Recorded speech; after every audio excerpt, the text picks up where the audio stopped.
Hello students, how are you all? I hope you all are doing good. Children, as you all are aware that we were doing chapter 9 soil, and in this chapter 9 soil, yesterday we had started the introduction of this chapter, that is how soil is an important natural resource as well as what are the different layers of soil. So, as you all are aware that soil is a necessary thing to live different types of microorganism as well as different animals. Soil is necessary for agriculture purpose. Since if soil is not productive in that area or that particular part is lack of food. Now soil is an important natural resources that we all are aware of it, and but due to some human activity soil is getting deteriorating, or due to use of different uh, like urea and all such kind of a fertilizer, our soil quality is getting deteriorated. Now what are the different layers of soil? So yesterday we have done 4 layers of soil. Horizon means different layers of soil is combinedly called as horizon. A horizon, B horizon, then C horizon and bedrock. So the first or the foremost upper layer is the topsoil. Topsoil is the part of the soil where plants grows, and humus also live in that part of a soil. So topsoil is the productive part of soil, and all the agriculture, all the crops were grown in the part of topsoil. Then, and this topsoil is only known as a horizon. Horizon means this layer, the different layers of the soil is combinedly called as horizon. So A horizon is the topsoil, B horizon is the subsoil. Subsoil means the second layer of the soil, which is like just below the topsoil. As compared to topsoil, it is less, there are less amount of humus present in that subsoil. Now it is rich in minerals, different minerals we can find it out in subsoil. Then after that we have sea horizon. Sea horizon is your weathered parent rock. Weathered, before we'll understand weathered, we have to understand what do you mean by weathering. Weathering means like due to the effect of water, due to the effect of air, wind, the rocks or the mountains which get broken and mixed with the soil, and that particular part, due to that cause, they will be weathering, so that will be forming weathered parent rock. See, from parent rock it will be breaking and forming this weathered parent rock. Then we have bedrock. Bedrock is that part which is deep inside the soil, or the last layer of it, that is bedrock. Now, so these are the 4 layers of soil. 4 layers of soil. First is topsoil. Topsoil, which is rich in humus, it is rich in mineral needed by plants for their growth. It is soft. Topsoil is porous.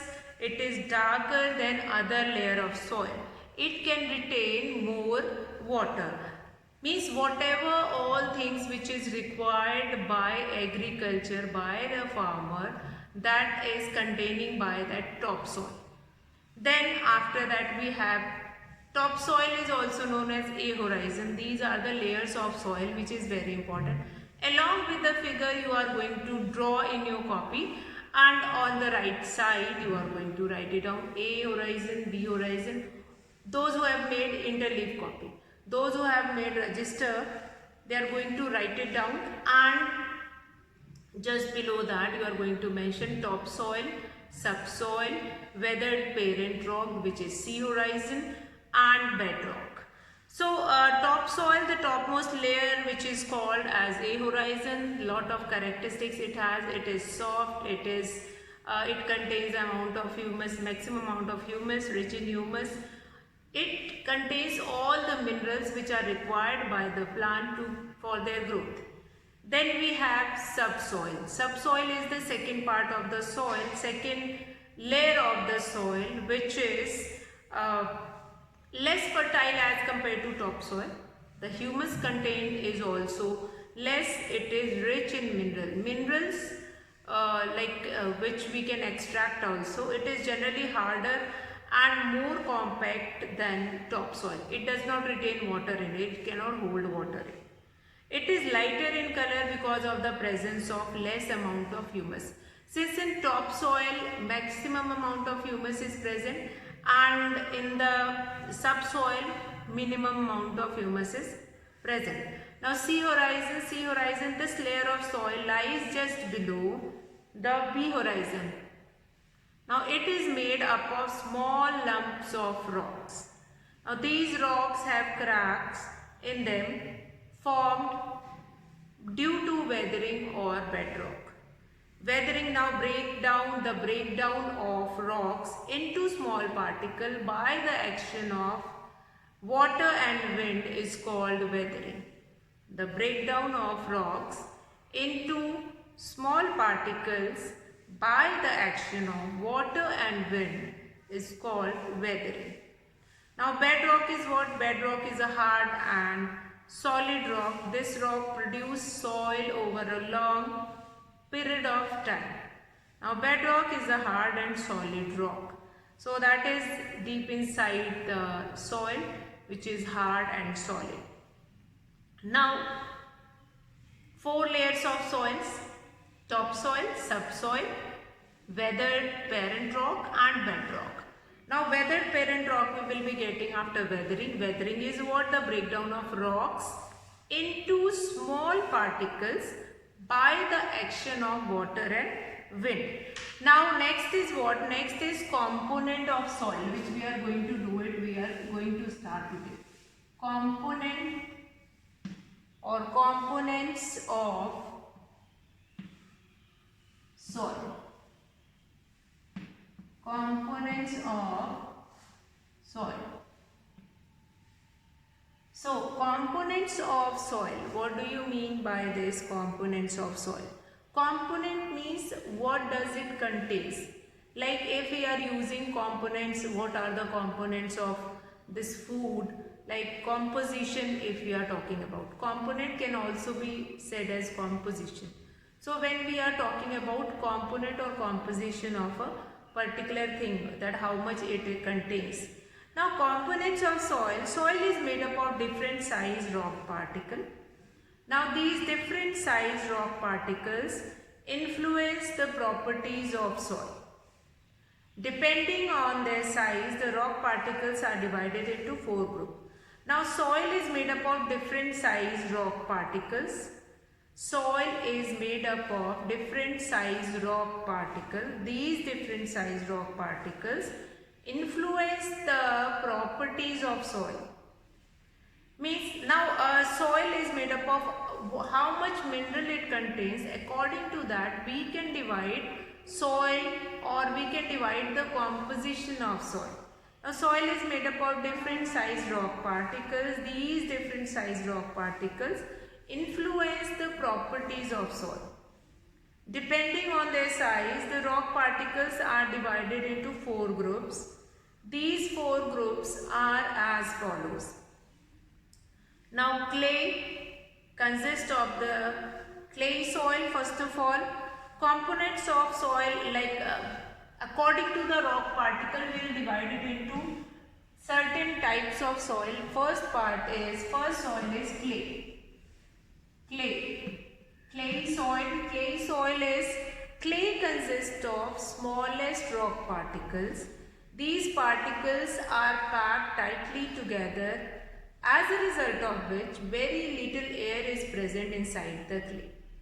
Now water is held in the tiny gaps between the particles. Now if you have seen clay particles, that it is not used to grow crops, since the water retaining power is more, and that will be harmful for the roots of the plants. So clay soil not useful for growing crops, but clay soil is used for making other purposes like making bricks, like making pot and potters. Mud is clay only. That is quite smooth and fine particles of rock we will be finding in clay, which can be molded into like different pot and diyas and different things. So clay soil or clay is that is smallest rock particle it contains, and these particles are packed tightly together that in between the gaps, whatever gaps they have in between that they will be having water present in that. Now water is held in the tiny gaps between the particles. Then that is clay is the one of the component which has, like in the soil, one of the component is clay. Now clay consists of small rock particles and all these things will be there. Now we'll come to next, that is silt. Now number 2 component of soil is silt. Now silt is what? Silt consists of a little bigger rock particles than clay. It is not so smooth. Now silt is basically like rock particles due to heavy rain or due to flooding. The rock particles which were flow in that flooded water or due to heavy rainfall, they flooded and come on the sides of the rivers or come on the land also due to flood and all. So that rock particles are little bit bigger in clay soil. Once the flood will over, that water will become the water will be absorbed by the earth, but that rock particle will remain on the surface of the earth or on the land. So that is only silt. Silt is also responsible for bringing so many minerals from one place to another place. So silt is important to increase the fertility of the soil also. So that is there, that is silt. Clay, that is smooth particles they have, smooth smallest rock particles. Now these particles are packed tightly together, as a result they have very less air present in between. Then silt is consist of a little bigger rock particle than clay. It is not so smooth. Now number 3 is sand. Number 3 is sand. Now sand is what? Sand consists of still larger rock particles. Since sand particles are quite larger, they are not bound closely together to each other, as a result of which there is a lot of or larger empty space in between. Now the larger spaces between the sand particles allows water to drain quickly. So sand, that is why when if you have seen sand in the construction part, where the construction will be done, they will be using sand. So when they are they are using a huge sieve to separate the finest particle of the sand from the bigger particle of rocks. So they will separate it out and then they find it out the sand, the finest sand, and in that you will be finding that huge rocks or that is piece of stones will be there in that sand. And after getting the finest particle of sand, that will be mixed with cement and then they will be forming a mixture of plaster, which is used to do plastering on the wall or on the surface. So that will be mixed with water and all, and then it will be forming. Now sand consists of still larger rocks. So here clay, finest particle of rocks will be there, space or air in between, that is very less. That is why it does not absorb water. The water will put in clay soil after some time will stop absorbing, and that clay soil is useful for potters. Then silt. Silt is bringing by flood or by the overflowing of the river on the land. Then sand, we have sand is the part of a soil in which rock particles of larger size is contains, and that will be separated. Now since sand particles are quite larger, they are not bound closely together, as a result of which there is a lot of empty space between them which is filled with air. The large space between the sand particles allow water to drain quickly. The large space between the sand particles allow water to drain quickly. Large particles between the sand particles allow water to drain quickly. Since the empty space between sand and the large particle of sand, they allow to drain water quickly. If you have seen sand on the bank of rivers, you will be finding that if you will put water in that sand, after some time only that sand will become dry. If you are walking with, if you throw some water, or if sand will be stick to your wet feet, after some time you will be finding that it will be removed itself, or it will be dried very quickly. The large space between the large space between the sand particles allow water to drain quickly. Now that is very important, since large space in the sand allowed to dry up quickly, since it does not has capability to retain water. Now gravel, these contain the largest rock particles. Other components of soil are as follows. Now gravel is that part which is in which we have humus, in which we have minerals, other things are present in that only.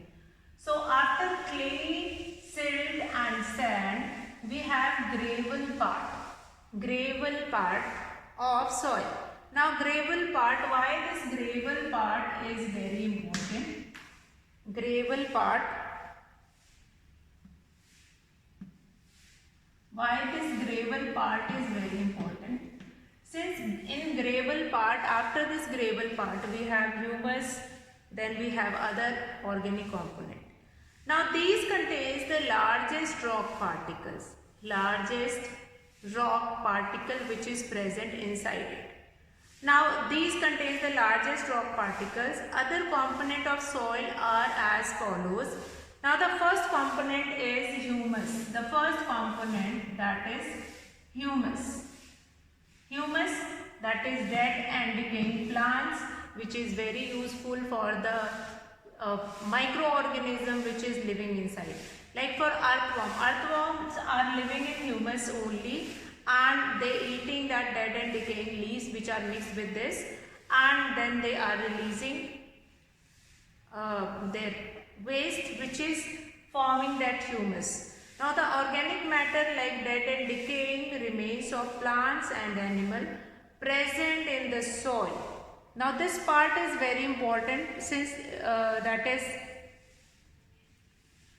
present called humus. Now humus is important. Why? Because it makes the soil fertile, as it contains all the nutrients required by the plants for their proper growth. Now it also improves the water holding capacity of soil.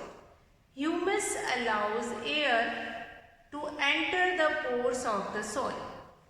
It also provides food to earthworm, beetle and millipedes, etc.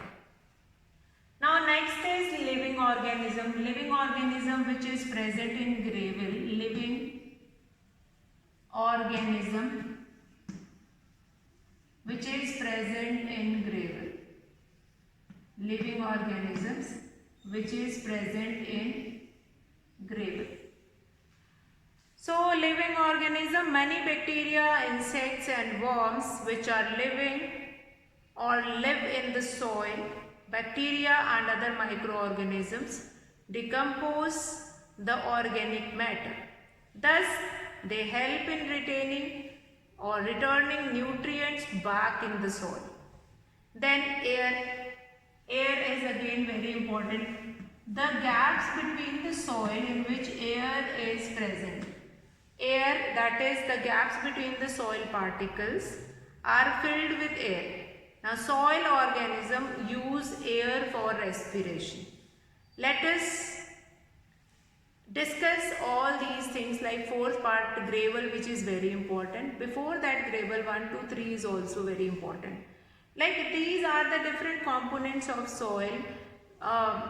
One place or on the other place you will be getting that kind of that part of a soil.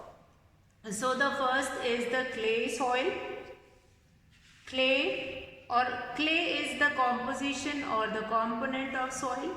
That is the smallest rock particles it has, and it can retain or maximum it can hold maximum amount of water. Since the rock particles are so fine that they will mix with each other and will mix these rock particles in clay. Now this clay part or this clay component is important for that potters, those who are making potted that is pot, diyas or certain things. Also this clay part is important for making bricks also. Now these particles are tightly packed in clay and they have present very little air or little air is present in it. Now water is held in the tiny gaps between the particles. Now next is number 2 is silt. Silt consists of a little bigger rock particles than clay. It is not so smooth. Silt consists of a little bigger rock particles which is not so smooth. Now sand. Now silt is the silt we found in the soil or due to flood, due to overflowing of river. They bring along with that, they will bring that rock particles and soil of different places, and once the water will be absorbed by the soil, that silt will remain in that land. Now sand consists of still large rock particles. Since sand particles are quite large, they are not bound closely together, as a result of which there is a lot of empty space between them which is filled with air. Now sand is that part which is used in construction also. You have seen that on the construction site they will be bringing sand, and sand will be extracted or taken out from the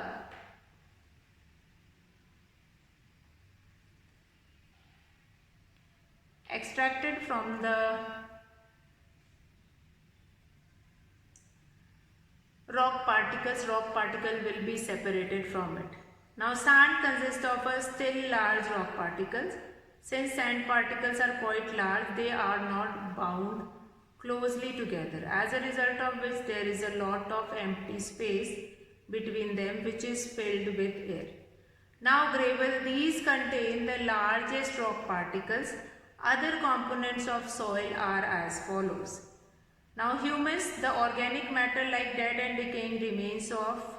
Humus is important component of soil, since gravel, in fact gravel is the important part, as well as then humus, then living organism, and then air. All these parts are very important in gravel. Gravel means we are going to talk about the most important and the productive part of the or productive component of the soil. So that is humus, dead and decaying plants. Humus, the organic matter like dead and decaying remains of plants and animals present in the soil is called humus. Now humus is important because it makes the soil fertile as it contains all the nutrients required by the plants for their proper growth. Now it also improves the water holding capacity of the soil. Humus allows air to enter the pores of the soil. It also provides food to earthworm, beetles and millipedes. All except this, many more, that is many more uh, microorganisms which are living inside, or due to their action this humus will become more fertile. Now from about some earthworm, why this earthworm is known as friends of farmer, because they help in improving the fertility of the soil. When an earthworm moves, it turns the soil over and mixes the soil layer. This allows air into the soil. Earthworm also drag the leaves down into their burrows, which on rotting add humus to the soil. Their excreta means waste, and eventually their dead bodies also increase the soil fertility. Why earthworms are called farmer's friend or friends of farmer? Because they help in improving the fertility of the soil. When an earthworm moves, it turns the soil over, and earthworm also drag the leaves down into their burrows, which on rotting and humus add humus to the soil. This excreta or waste, eventually their dead bodies also increase the soil fertility. So then after that we have living organism. Many bacteria, insects and worms live in the soil. Bacteria and other microorganisms decompose the organic matter. Thus they help in returning nutrients back in the soil. Now air, the gaps between the soil particles are filled with air. Soil organisms use air for respiration. Now air is very important, like due to the activity just now which I have read, like earthworm moves inside the soil and then that will make space for the air. They are going to make space for the air and leaves and all. So that is very important. Air, the gaps between the soil particles are filled with air, and soil organisms use air for the respiration. All these things are very important. Now, soil is a naturally occurring loose covering of broken rock particles and humus on the earth's surface, which is capable of supporting life. So, all these things like soil, if you will take soil, a small activity which I have told you yesterday also, take soil in a beaker and mix it, some soil in that beaker and mix it. After some time you will be finding in that beaker they are forming different layers. Now soil is a naturally occurring loose covering of broken rock particles and humus on earth's surface, which is capable of supporting life. Okay, now checkpoint. First, different layers of soil is called. That is, different layers of soil is called, that is, horizon. Then, number 2, layer of soil rich in mineral. Layer of soil which is rich in mineral, that is, top soil. The smallest soil particle is humus. Smallest soil particle is humus. And next, number 4, that is the largest soil particle is what? The largest soil particle is gravel. So that is your first checkpoint. Different layer of soil is known as horizon. Number 2, layer of soil rich in mineral, that is topsoil. The smallest soil particle is humus. The largest soil particle is gravel. So rest of the part like formation of soil we will be starting tomorrow. That's all for today children. Have a good day.